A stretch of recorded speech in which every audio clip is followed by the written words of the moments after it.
係保時捷就一定跑得㗎啦，唔理佢咩型號啊。咁呢架着咗車㗎啦，聽唔聽到聲？風扇聲嚟嘅啫，因為呢架係行電嘅。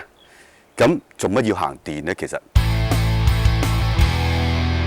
實汽車係避唔開電㗎啦。好多高性能汽車嘅品牌，包括 BMW M-Power， 將來嘅法拉利，我可以話秘密俾你聽，都會有電嘅。問題有幾電嘅啫。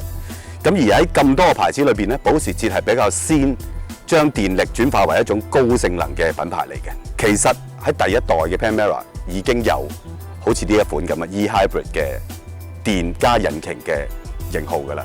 不過佢電加引擎唔係為咗純慳油嘅。佢仲有性能㗎。第二代嘅 Panamera 咧喺舊年推出嘅，咁底盤改晒，引擎都用咗新嘅。你而家睇到呢個 2.9 V6 都係新引擎嚟嘅。咁喺 Panamera 裏邊咧，呢副引擎有2個馬力輸出嘅。咁而用喺 Hybrid 咧，就係用一個低馬力啲嘅引擎為基礎。不過因為加咗電，佢無論扭力同馬力咧，都比馬力再大啲嘅 4S 咧都仲要大嘅。特別係扭力係0.044多咗一大截嘅。市場上咧 Hybrid 有好多個取態嘅，即係有啲係真係為咗純慳油，有啲係真係 boost 嗰個性能嘅。咁而保時捷呢一副咧就想做出奇蛋嘅，又想慳油又想有性能嘅。咁喺實際嘅性能表現，譬如0至100啊、0至200嘅加速咧，佢贏 Panamera 4好多嘅，但係就輸俾 4S 少少嘅。但係慳油咧，官方數字就嚇死你嘅。佢係2點幾啲100公里嘅，真係哇嚇！咪真係懟幾罐可樂已經可行到100公里，真係得人驚嘅。咁實際都係做唔到啦。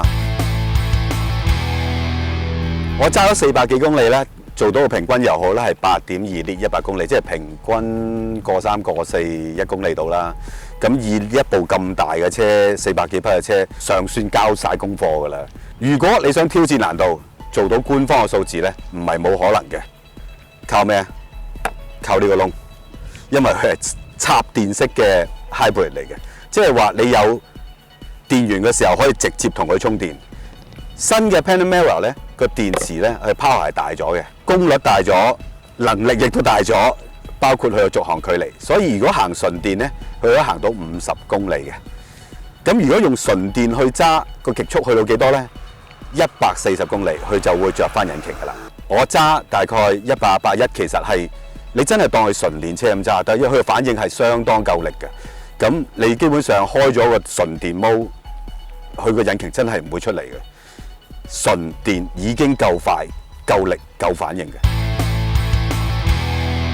呢部除咗係 E-Hybrid 之外咧，仲係佢哋叫做嘅 Executive， 即係長陣版。成架車嘅輪軸距咧係比普通嘅 Panamera 咧長咗150mm 嘅。咁而呢150mm 去咗邊咧？就係成個車門就150mm 長咗。咁實際嘅車廂空間又唔會多咗150mm嘅。實際上咧，佢比普通嘅 Panamera 咧喺腳位上邊咧係多咗110mm。咁仲有幾 mm 喺邊咧？就係椅背啦，可以咁樣瞓多40mm啊。咁所以呢個空間咧其實係特別誇張地大嘅。但係咪最大？未係，因為單計嘅輪軸距喺長陣版嚟講咧，佢都仲未比得上 S-Class 呢一類嘅車嘅。不過咁，保時捷嚟噶嘛，再長啲嘅話就叫保時捷火車噶咯喎，大佬。至於架車行緊嘅時候後座好唔好坐咧？等我同事話俾你聽。長陣版啊嘛，空間應該要多嘅。事實上咧，你睇下我隻腳就知道真係有長陣車先有咁長嘅，仲唔夠咧？呢度有個掣。其實係我發功嘅，唔關個掣事啊！嗱，前面嗰張凳咧，見唔見到啊？好慢咁移緊前，咁所以咧更加多位啦。呢一張凳咧係同其他行政嘅房車咧係好唔同嘅。最明顯就係你睇下呢張凳嘅設計，有好多側翼，頭枕係冇得校嘅，比較包啲。我諗佢嘅目的咧就係因為呢個 sport car 嚟噶嘛，咁始終佢係要包得好啲。而家咪扭嚟扭去噶啦。不過坐喺個車嘅後座咧，我覺得空間感咧其實就唔算好強。如果同 S-Class 嗰啲比咧，始終係爭緊少少。其中嘅原因咧就係因為嗰啲個側窗啊係比較窄啲嘅呢度，咁啊所以咧睇嘢咧就比較好似困咗少少咁樣啦。咁作為行政人員嘅我，坐後邊咯，咁梗係要揾啲地方放下我啲 notebook 啊、文件啊、手機噶啦。後邊咧其實放嘢嘅位咧真係唔係好多嘅。側邊呢度咧，哇好淺啊！放電話咧，呢度得唔得咧？明顯就唔得啦，閂唔到門啊！所以唯一放電話嘅位置咧，我覺得就係呢一度。如果坐後邊要控制冷氣各方面嘅啲咁調校咧，全部都係靠呢一度嘅啫。呢個嘢咧其實有啲難用嘅，例如我要搞呢個風口嘅上下左右咧，就已經係要不斷喺度撳掣啦。咁講到尾呢架車係咪一架老闆車？頭先講過就係張凳呢一個位置咧，呢個係最重要嘅取決因素，因為咧佢係唔係一般房車啲咁樣咁自由咁喐動嘅方式，同埋有啲硬，再加埋有啲幽閉嘅感覺，可能佢再加人會好過再老闆。Panamera 其實係咪4座位嘅911咧？其實就唔係嘅，始終個 size 都爭咁遠。仲有呢部長陣版再加 hybrid， 咁淨係個重量已經同911相差好遠㗎啦。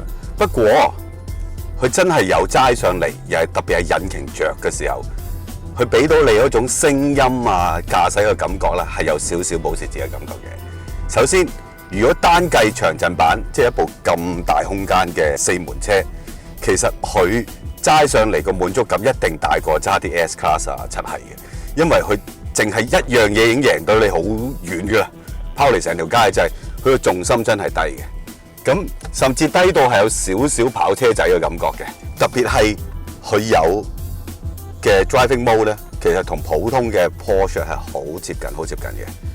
咁唯獨有一樣嘢好大分別咧，就係佢嘅 individual 咧係冇得校引擎啊、波箱嘅反應嘅，佢只可以校車身高矮啊、懸掛啊、避震有幾硬啊、個尾翼升唔升起啊，係校呢啲嘅啫，其他啲係冇嘅。但係佢一樣有 sports response 掣，即係你一撳佢俾20秒你，哇咁樣衝出去，咁。雖然係 hybrid 啫，但係都400幾匹噶嘛，同埋佢呢副 V6本身都唔係渣嘢嚟噶嘛。呢次係我第一次揸新款嘅 Panamera， 咁哇，原來佢嘅底盤轉咗之後係好咗好多，因為好喺邊度咧？以往嘅第一代嘅 Panamera 係一味死硬派硬，咁啊因為佢淨係掛住做跑車，但係嚟到第二代咧，佢有啲溫柔嘅一面嘅。Even 你將個懸掛校到最硬，佢喺唔同嘅路面俾到你嗰種寧靜度，同埋嗰種吸震，特別係啲微細震盪嗰種能力咧，係比第一代進步咗好多。所以呢個底盤明顯係高級咗嘅。真係揸嘅時候咧，好似而家咁，我轉咗去 Sport Plus，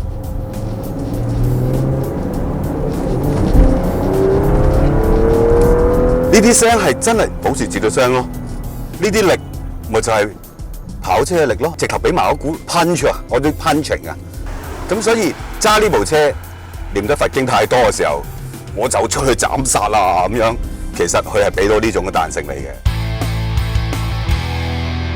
揸呢部車揸幾日，有啲乜嘢唔慣嘅咧？就係佢呢套新嘅界面，我諗我揸咗1-2日都仲未慣。我強烈建議買咗呢部車嘅人，頭嗰個禮拜最好揸緊車嗰時唔好立亂搞中間嗰個 mon，因為我發覺其實你係會用對眼去 𥄫 住個 mon 嘅，咁跟住又揾個手指去揾個位嘅，你自不然會受到影響嘅揸車嘅時候。揸呢架車其實最好咧，一有充電位就充電嘅。咁當然你可以選擇唔同嘅線，你可以用中速，可以用普通嘅13A 線。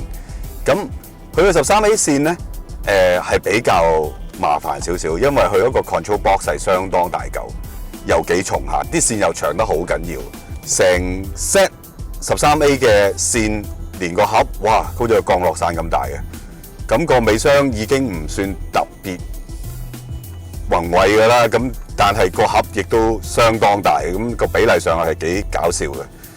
揸呢架車我仲要適應嘅就係佢成個車身嘅大細。佢其實唔係我揸過最大嘅車嚟嘅，但係佢係我揸過我最怯嘅車嚟嘅，因為當我去一啲好比較偏細嘅停車場嘅時候，我係掌握唔到佢個車體嘅大細嘅，因為佢有好多忽嘅肉咧係拋咗出嚟，咁係比正常係拋得開嘅，直頭望落去覺得某一忽係闊過倒後鏡嘅添。即係我未揸過一部車係令到我怯，因為再大部啲、再難睇位啲，我都感覺到個車身大概去到邊度，但係呢架我真係冇把握嘅。呢個係好奇怪，要慢慢適應嘅。最後就係 Panamera 暫時都仲係得4座位咯，即係對好多人嚟講，少個位就係少個位㗎啦。咁呢個可以話係不足嘅地方啦。咁要5座位，可能要等 Sport Turismo， 即係嗰嚿旅行車版就有4+1啊。咁冇啊，跑車嚟㗎嘛，4張都係統椅。咁當你坐得舒服嘅時候，你就唔好怪得4座位啦。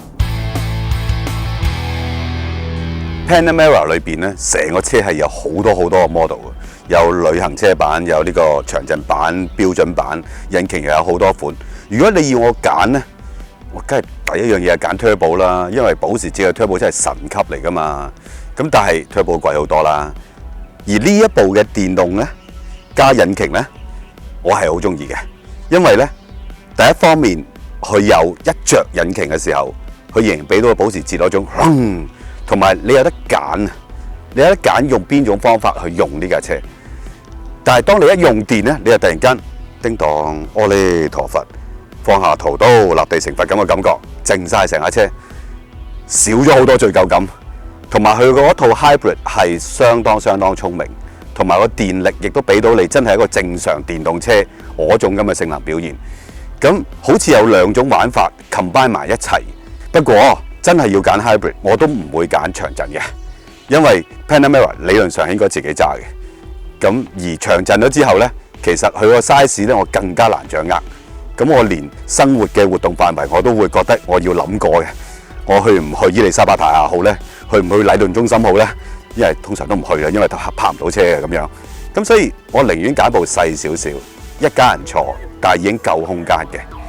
咁我又唔係做司機，又唔使車老闆，我部已經夠啦。